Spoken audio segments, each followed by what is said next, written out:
आघात. लेखिका प्रिया उंबरकर. वाचक स्वर सिद्धी गायकर.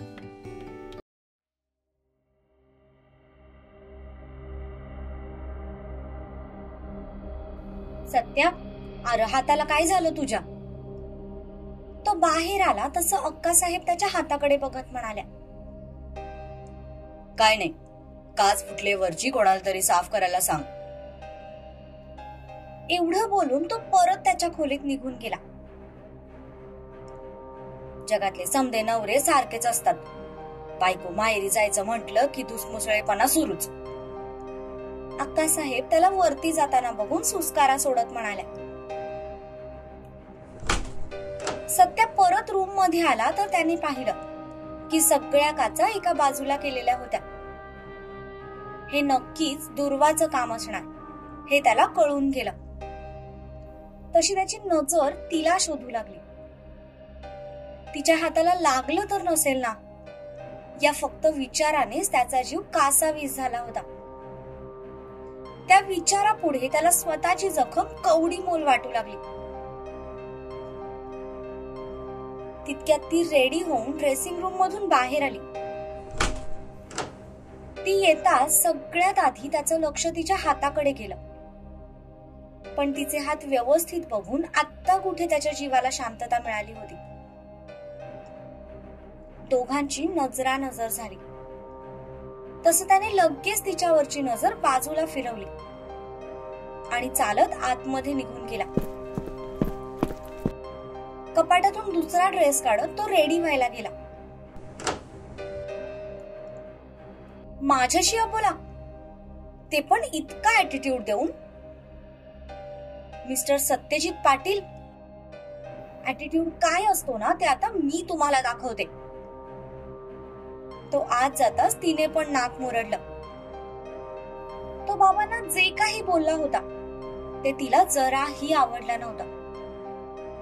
तिला वाटलं होतं की तो तिला समजून घेईल, वेळप्रसंगी घराबाहेरची सिक्युरिटी वाढवेल किंवा मग एक दिवस जा, मी येतो तुला न्यायला, असं काहीतरी म्हणेल. पण इथे काहीतरी भलतच घडलं होतं आणि जे घडलं होतं त्याचा तिने नक्कीच विचार केला नव्हता. त्यामुळे ती पण तितकीच दुखावली होती. आत येऊ मॅडम, एक नोकर म्हणाला.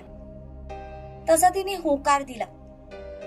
तो आत आला आणि त्याने सगळ्या काचा क्लीन करायला सुरुवात केली. सगळं क्लीन करून तो तिथून निघून गेला. सत्यजितचं आवरलं होतं, पण तरीही तो ड्रेसिंग रूमच्या बाहेर आला नाही. कारण अजूनही ती बाहेरच आहे हे त्याला जाणवत होतं. रागाच्या भरात आपण तिला अजून दुखवू असं त्याला वाटलं. त्यामुळे सध्या तरी तो तिच्या समोर जायचे टाळत होता. त्याला वाटलं होतं की ती त्याला समजून घेईल, पण ती तर हट्टाला पेटली होती. त्यामुळे तो पण चिडला होता. काही वेळानंतर तो बाहेर आला तर अपेक्षेप्रमाणे ती खोलीत नव्हती. तसं त्याने सुस्कारा सोडला. मोबाईल आणि वॉलेट खिशात टाकून तो खाली आला. सूर्या थोड्या वेळापूर्वीच ऑफिसला निघून गेला होता. अक्का, मी ऑफिसला निघतोय, तो बाहेरूनच ओरडला. पण खरं तर त्याला हे दुर्वाला सांगायचं होतं, कारण ती नक्कीच किचन मध्ये असणार हे त्याला माहित होतं. सत्या, अरे सासरे येत आहेत तुझे, निदान ते येऊपर्यंत तरी घरात थांब. अक्कासाहेब किचन मधून बाहेर येत म्हणाल्या. त्याची नजर तिला शोधत होती, पण अक्काला एकटीला आलेलं बघून त्याचं मन उदास झालं. तुमचा निर्णय आधीच ठरलाय ना, मग आता मी थांबलो काय आणि नाही थांबलो काय त्याने काय फरक पडणार आहे? माझी महत्वाची काम आहेत. ज्याला जायचं असेल त्याने खुशाल जावं. तो दुर्वाला ऐकू जाईल अशा आवाजात म्हणाला आणि बुटांचा आवाज करत तिथून निघूनही गेला. आतमध्ये ती मात्र त्याचं सगळं बोलणं ऐकत होती. सुनबाई, तू नको त्याचं बोलणं मनावर घेऊ. कधी कधी तो बी शिवासारखा हट्टीपणा करतोच, अक्कासाहेब किचन मध्ये येत म्हणाल्या. पण त्यावर तिने काहीही रिॲक्ट केलं नाही. फक्त जबरदस्ती एक स्माइल दिली आणि जेवण बनवण्यात व्यस्त झाली.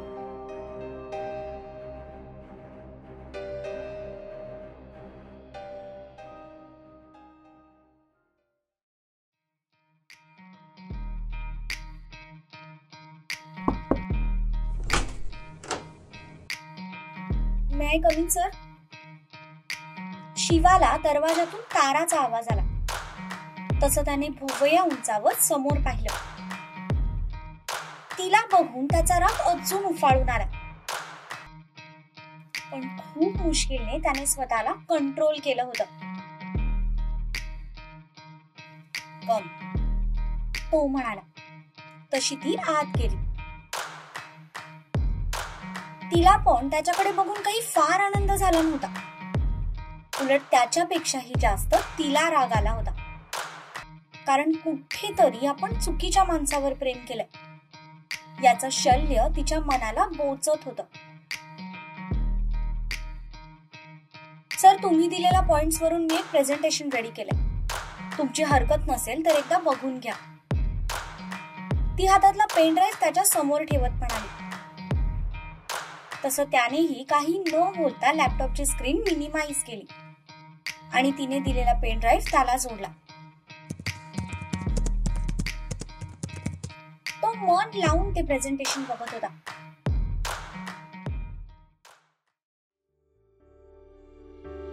आणि ती त्याच्याकडे बघण्यात व्यस्त होती.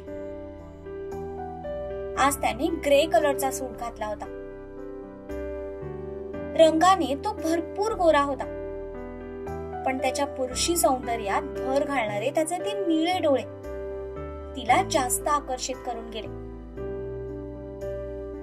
त्याची नजर मात्र लॅपटॉपवर स्थिरावलेली होती.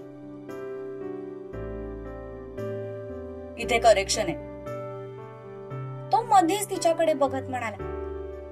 तशी भानावर येत तिने लगेच तिची नजर फिरवली. कुठे असं म्हणत ती थोडीशी खाली झुकली. ती अगदी त्याच्या जवळ उभी होती, पण खाली झुकल्यामुळे तिचा टॉप थोडा खाली आला. तसा तो मात्र लगेच गडबडून गेला आणि त्याने विनाविलंब त्याची नजर दुसरीकडे फिरवली.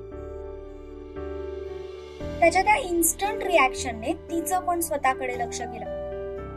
तसं तिने लगेच तिच्या गळ्यावर हात ठेवला आणि सरळ होऊन उभी राहिली. दोघांसाठी एकदम ऑकवर्ड सिच्युएशन निर्माण झाली होती. समोर बसून बघ, तो म्हणाला. तसं तिने चुपचाप तो लॅपटॉप उचलला आणि त्याच्या समोरच्या खुर्चीत बसून कुठे काय चुकले ते चेक करू लागली.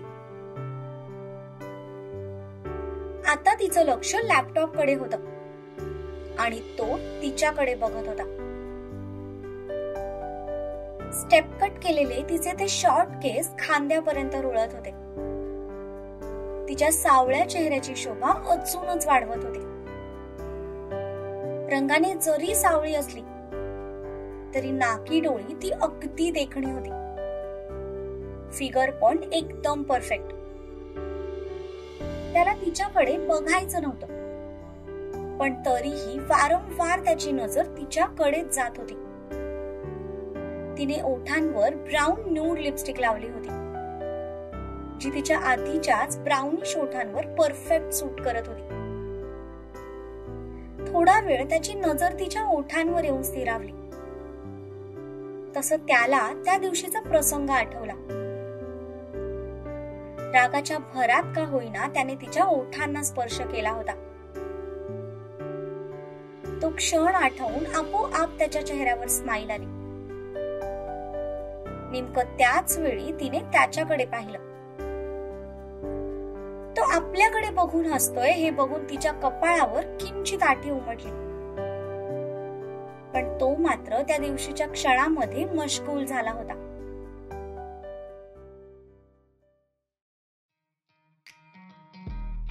काय झालं हसायला?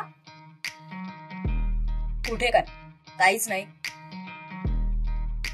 खोटं बोलू नका. मी आत्ताच बघितलंय की तुम्ही माझ्याकडे बघून हसत होतात. तुझ्याकडे बघून हसायला तू काही जोकर आहेस का? तुम्ही सरळ प्रश्नांचं सरळ उत्तर का देत नाही? कारण मी उलट्या खोपडीच आहे. जन्माला पण उलटा चालू होतो. तुला काही प्रॉब्लेम आहे का? त्याने बत्तीशी दाखवत उत्तर दिलं. तशी ती मात्र त्याच्याकडे पाहतच राहिली. आजपर्यंत तिने जितक्या पण ठिकाणी काम केलं होतं त्या सगळ्या कंपनीचे बॉस एकदम डिसेंट आणि प्रोफेशनल होते. कामाच्या बाबतीत तर तो पण प्रोफेशनल होता. पण जेव्हा नॉर्मल बोलायची वेळ यायची तेव्हा मात्र तो असा विचित्र वागायचा. आणि त्याचं तेच विचित्र वागणं तिच्या रागात अजून भर पाडायचं. तुम्हाला नॉर्मल बोलताच येत नाही का? तिने थोडं वैतागत विचारलं. तिचं त्याच्यावर प्रेम होतं, पण तिच्या सो कॉल्ड परफेक्ट हजबंड या कॅटेगरीमध्ये काही ठिकाणी तो बसत नव्हता. आणि त्यामुळे खरं तर तिची ती चिडचिड वाढत चालली होती. नॉर्मल म्हणजे नक्की कसं? नॉर्मल म्हणजे नॉर्मल, सरळ प्रश्नाचं सरळ उत्तर. मी हा असा आहे, तुझ्या समोर आहे. पटत असेल तर राहा, नाहीतर या प्रोजेक्ट मधून बॅकआउट कर, तो म्हणाला. तसं तिने रागातच हाताच्या मुठी आवळल्या. खरंच इतकं सोपं होतं का त्याच्यासाठी तिला स्वतःच्या आयुष्यातून काढून टाकणं? नकळत हा प्रश्न तिच्या मनात आला आणि त्याच्या शब्दांनी ती पुन्हा एकदा दुखावली. तिच्याही नकळत तिचे डोळे पाण्याने गच्च भरले. तसं तिने लगेच त्याच्यावरची नजर लॅपटॉप कडे वळवली. तिच्या डोळ्यात पाणी पाहिलं का मी? त्याने तिच्याकडे बघत मनातच स्वतःला विचारलं. पण तोपर्यंत तिने खूप शिताफीने डोळ्यातलं पाणी पुसलं होतं. आता बघा, तिने लॅपटॉप वळवत त्याच्यासमोर सरकवला. तसा तो लॅपटॉप जवळ घेत त्याने पुन्हा प्रेझेंटेशन बघायला सुरुवात केलं. सगळं काही ओके होतं. आता ठीक आहे, बाकी लोकांची मीटिंग घे आणि त्यांना त्यांची कामं समजावून सांग, तो म्हणाला. तशी ती तिच्या जागेवरून उठली आणि जाऊ लागली. तेवढ्यात त्याचं लक्ष तिच्या टॉपकडे गेलं. थांब, तो म्हणाला. तशी ती थांबली. तिने मागे वळून पाहिलं तोपर्यंत तो त्याच्या जागेवरून उठला होता. पाठीमागून तिच्या टॉपची झिप अर्धी ओपन झाली होती. त्यात तिचे केस पण शॉर्ट असल्यामुळे ते लगेच दिसून येत होतं. ही इतका वेंधळेपणा कसा काय करू शकते ते बघून तो आता मनातच चिडला होता. कॉर्पोरेट क्षेत्रात काम करतेस ना तू, मग स्वतःच्या राहण्याकडे थोडं सुद्धा लक्ष देता येत नाही का तुला?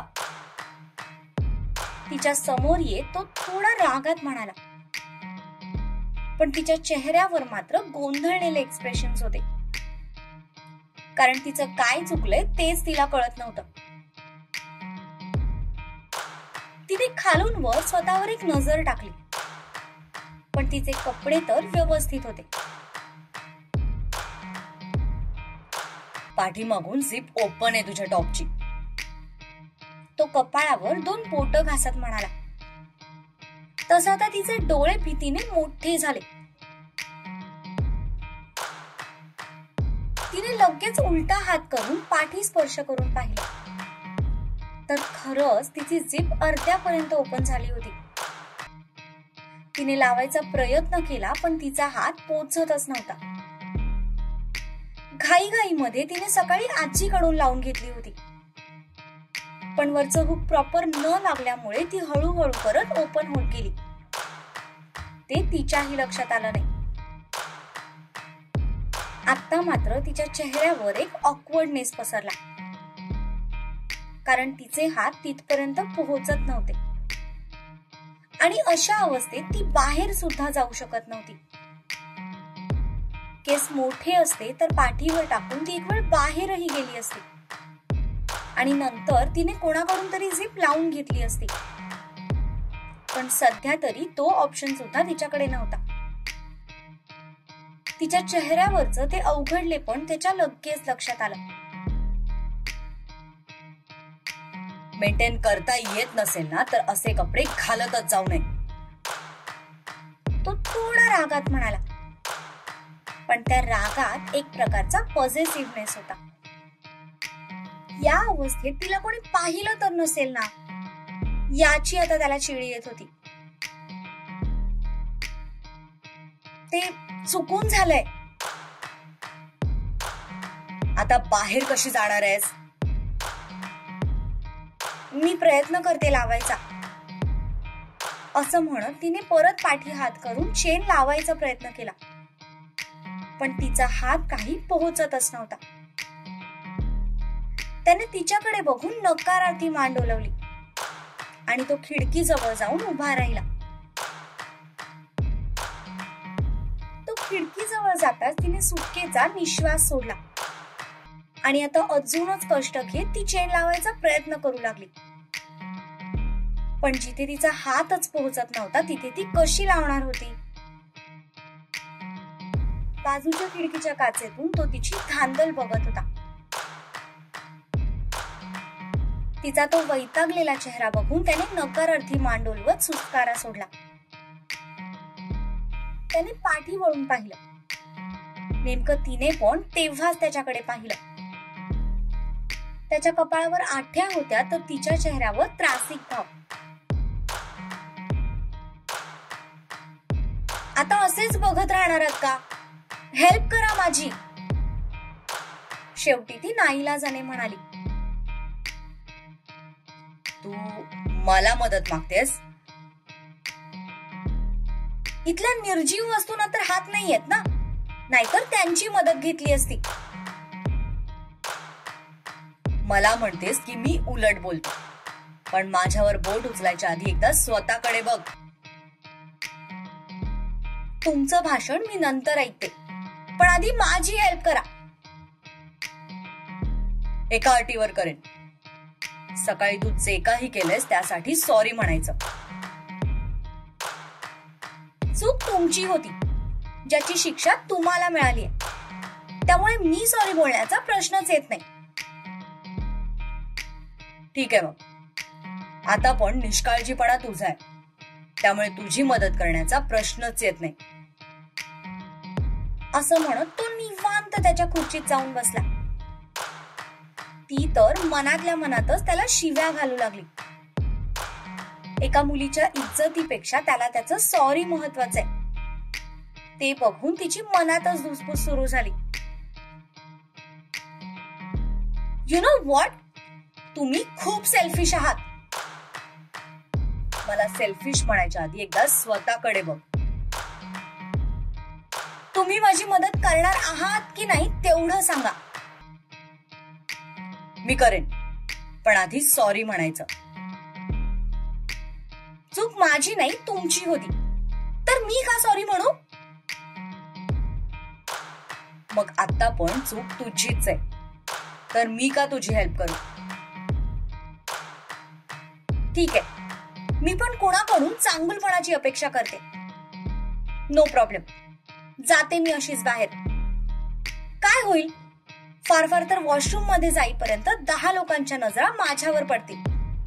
इट्स ओके, करेन मी त्यांच्या नजरा सहन, पण तुम्हाला सॉरी बोलणार नाही. असं म्हणत ती जाण्यासाठी वळली. थांब, तो खूप चरबी आवाजात म्हणाला. तशी बाहेर जाणारी तिची पावलं जागेवर थांबली. तिने पुन्हा मागे वळून पाहिलं, कारण फार वेळ ती त्याला पाठमोरी उभी राहू शकत नव्हती. एक सुस्कारा सोडत तो त्याच्या जागेवरून उठला आणि चालत तिच्या दिशेने जाऊ लागला. पण जसं जसं तो तिच्या जवळ येऊ लागला तसं तसं तिच्या हृदयाची धडधड उगीच वाढत होती. तो आपल्याला मदत करणार म्हणजे तो आपल्या जवळ येणार, या विचाराने तिचे हार्टबीट्स फास्ट झाले होते. तो जवळ येताच ती एक पाऊल मागे सरकली आणि मागच्या भिंतीवर टेकली. तू अशी उभी राहिलीस तर मी कशी हेल्प करणार आहे? तो थोडा वैतागून म्हणाला. ही सिच्युएशन त्याच्यासाठी पण तितकीच ऑकवर्ड होती, पण ती या अवस्थेत बाहेर गेलेलं त्यालाही सहन होणार नव्हतं, म्हणून तो तिची मदत करायला तयार झाला. तुम्ही आधी डोळे बंद करा, मग मी वळते, ती म्हणाली. डोळे बंद केल्यावर कसं लावणार मी? मग तुमच्या समोर मी कसं? पुढचं तर तिच्याकडून बोलवलं सुद्धा गेलं नाही, तशी ती बोलता बोलता थांबली. त्याने एक दीर्घ श्वास घेतला आणि घेतलेला श्वास मोकळा सोडत तिच्याकडे पाहिलं, तर ती अवघडून उभी होती. शेवटी त्यानेच पुढाकार घेत तिच्या कमरेत हात घालून तिला जवळ ओढलं. तशी ती त्याच्या भारदस्त छातीवर आदळली गेली. त्याच्या जवळ जाताच तिचे डोळे मात्र भीतीने मोठे झाले. तो मात्र तिच्या त्या घाबरलेल्या डोळ्यात पाहत होता. दोघांची नजरानजर झाली. दोघे फान हरपून एकमेकांकडे बघू लागले. याच संधीचा फायदा घेत त्याने त्याचा हात तिच्या पाठीवर नेला आणि हळूहळू करत तिच्या टॉपची झिप वर ओढायला सुरुवात केली. पण यामुळे त्याच्या बोटांचा हलकासा स्पर्श तिला झाला. तसं तिने अंग आकसून घेतलं. तिचे हात त्याच्या छातीवर विसावले होते. सध्या त्याच्या हृदयाचे वाढलेले हार्टबीट्स ती फक्त हातांनी सुद्धा फील करू शकत होती.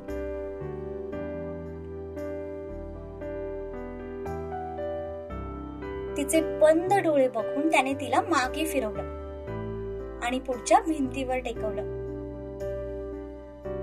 त्याने ती चेन वरपर्यंत ओढत आणली होती. फक्त हुक लावायचं बाकी होतं. त्याने दोन्ही हातांनी ते हुक लावलं आणि इतका वेळ दाबून धरलेला श्वास मोकळा सोडत तो तिच्यापासून बाजूला झाला. ती मात्र अजूनही डोळे बंद करून समोरच्या भिंतीला टेकलेली होती. त्याचा भयंकर राग येत होता. इतका राग येत होता की त्याच्यापासून कुठेतरी दूर निघून जावंसं वाटायचं. पण जेव्हा जेव्हा तो तिच्या जवळ यायचा तेव्हा तेव्हा ती स्वतःला विसरून जायची. त्याचा हलकासा सुद्धा स्पर्श तिला धुंद करून जायचा. अडकली होती ती पूर्ण त्याच्यात, पण मनातलं ओठांवर येतच नव्हतं, कारण त्याच्याकडून हे नातं पुढे नेण्यासाठी तिला कुठलेही पॉझिटिव्ह साईन दिसत नव्हते. आणि तेच बघून प्रत्येक वेळी तिचा हिरमोड होत होता. झालं, त्याचा दुरून आवाज आला. तसं तिने डोळे उघडले. तिने तिरपी नजर करून पाठी पाहिलं तर तो खिडकी जवळ जाऊन उभा राहिला होता. थँक्स, ती म्हणाली आणि वाढलेल्या श्वासांना कंट्रोल करत दरवाजा उघडून बाहेर निघून गेली. ती जाताच त्याने मात्र एक उसासा सोडला.